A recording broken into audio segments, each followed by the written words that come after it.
Hey everybody, it's Jason Blaha here, and today I want to do a little bit of my arts and crafts, my old world traditional skills here, because I find it relaxing and it makes it easy for me to just enjoy what I'm doing and chill and talk to you guys.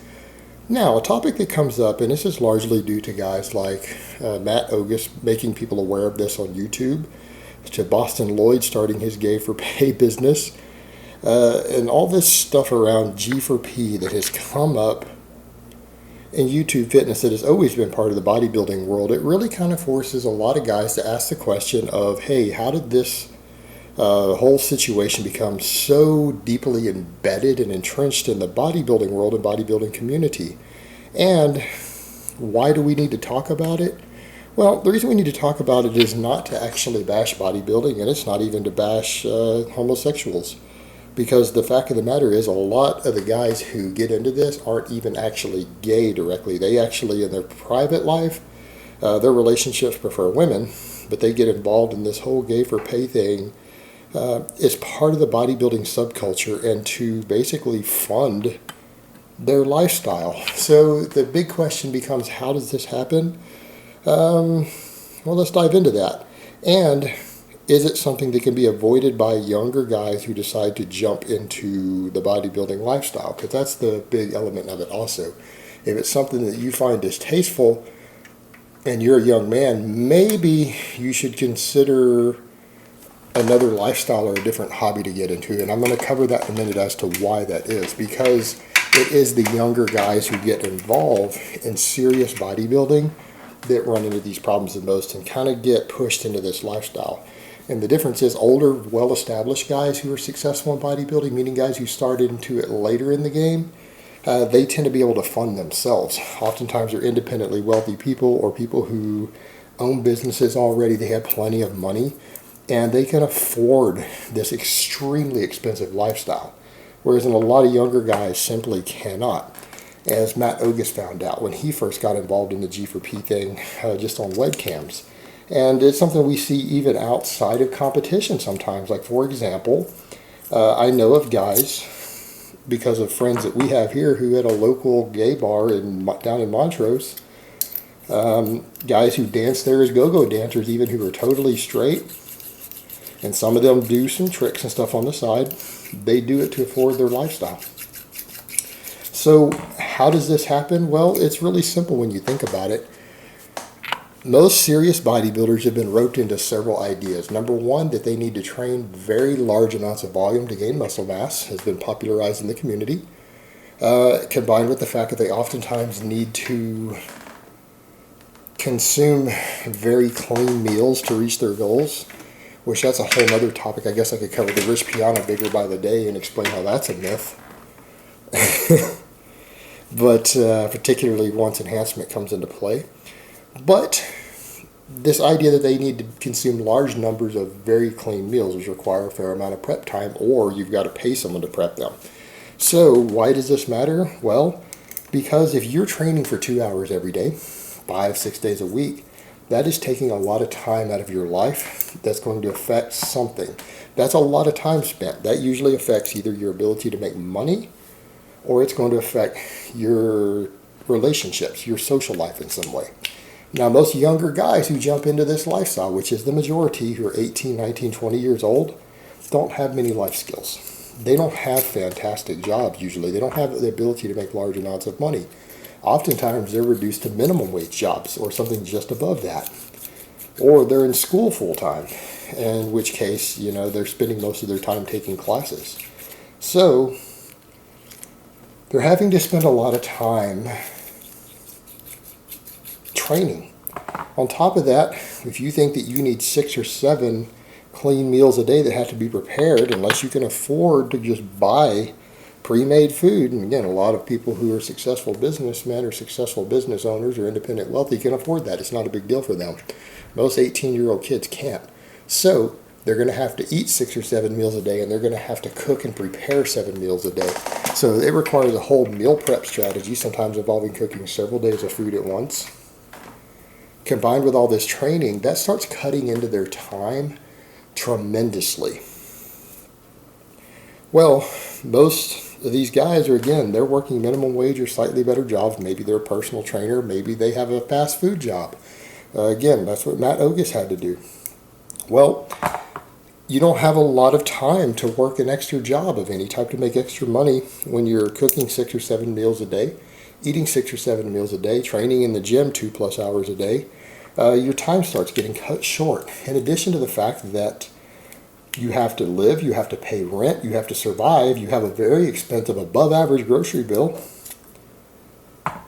all the expenses of life with that added in, and then invariably what gets thrown into the mix on top of that is the drugs. Well, most of these younger guys are already broke at this point. They don't have extra money. They're struggling to pay for their meals. They're struggling to pay for these supplements that they've been told and lied to by the industry and told that they actually need to make progress. And they don't have a lot of free time left to make a lot of money. So once drugs come into the mix, a lot can't afford them. And particularly the stuff like growth hormone. If you don't think that applies to the natural bodybuilders also, growth hormone has for many years been, due to its ability to easily slip through drug testing, along with its ability to burn fat very effectively while helping you maintain muscle, has been an integral part of the drug stack of many so-called natural bodybuilders. Even at the amateur level for many, many years, it's very expensive. Some of these natural guys are spending up to $500 a month on it, and I know guys who compete in untested who spend $1,000 or more per month on growth hormone. In addition to all the other things that they're on, well, here's the question. How does a guy with minimal skills, who can probably barely squeeze in a regular 40-hour work week, can barely make his bills, spending most of his extra time training or in meal prep or eating, where is he going to get $500 extra a month, $1,000 extra a month to support this drug habit that is required to compete successfully almost even at the natural level? Because of the way their standards have been skewed, where they reward drug physiques in spite of being so-called natural competitions. What is the one asset that these young men have? If they don't have, most of them don't have an education already, they don't have a stable career, what's the one asset that they have? Their bodies. And women very, very rarely pay for sex. So, you see where this is going? These young men kind of realize really quickly the most valuable asset they have with their very limited time and very limited skills is their body, their physique. And that makes it a valuable commodity, whether they're just doing cam shows or they're stripping or they are doing full-on G4P, which is more common than a lot of people would have you believe. Like you see these websites talking about webcam shows and everything with Matt Ogus and Bostin Loyd. But I have met a number of competitive bodybuilders who did do the real thing, who were outside of that actually straight. They did it purely for the money. They either sold it individually or they had a sugar daddy or two. So you can see from a logistics perspective how this could happen. This is why it's become so integral to the community. And then you combine that with the fact that there's some other factors going on, that there were always stories that Joe Weider traded, because he preferred men, that he traded anabolics and favors and sometimes even money to various bodybuilders for,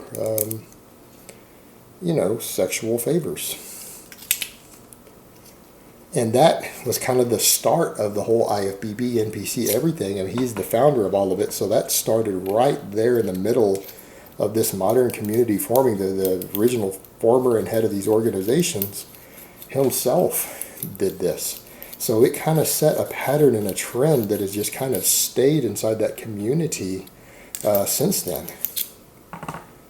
And because it's one of the few ways these young men can afford this extremely expensive lifestyle, and because it's already an established pattern within the community, it has been perpetuated, and so it's very easy to fall into. And so that's the thing that I want to remind young men about who decide, hey, I want to jump into the bodybuilding lifestyle. Well, you need to understand that the hardcore bodybuilding lifestyle very well might involve, and not just because of the circles you run in, but by necessity, because of your financial needs, when you realize how expensive bodybuilding really can be, that you might find yourself living a very different lifestyle than you had originally anticipated when you decided to get into this hobby. That it ends up being a lot different than you thought it was going to be. But what happens is that these young men don't go into it going, hey, I want to do G4P. They go into it because they see these magazines, or they watch YouTube bodybuilders or whatever, and they become enamored with the idea. They romanticize the idea of bodybuilding, and then it becomes something that they decide is their big dream, their obsession, what they want to do. And before they realize the darker side of this particular hobby and lifestyle. And then by then, it's already too late. You know, they're already sucked in, and it's something that's so important to them that they are willing to do things that they would not otherwise have done purely for money. So by people talking about it and making others aware of it, like I'm doing here, it lets these young men realize that this whole lifestyle may not be what has been sold to them by YouTube and by the supplement companies and by these bodybuilding magazines, that it may actually be a very different lifestyle in the end than what has been romanticized for you. And by knowing this, by people like me talking about it, you can become aware of the fact that that is very well what you might find yourself doing. And if you're not comfortable with that, then it might be time for you to rethink your life goals. And think about what you really want out of life and what's important to you before you get sucked into this lifestyle. All right, guys, well, that's really all I have to say on that today. I hope it's been informative, and I will talk to you guys next time.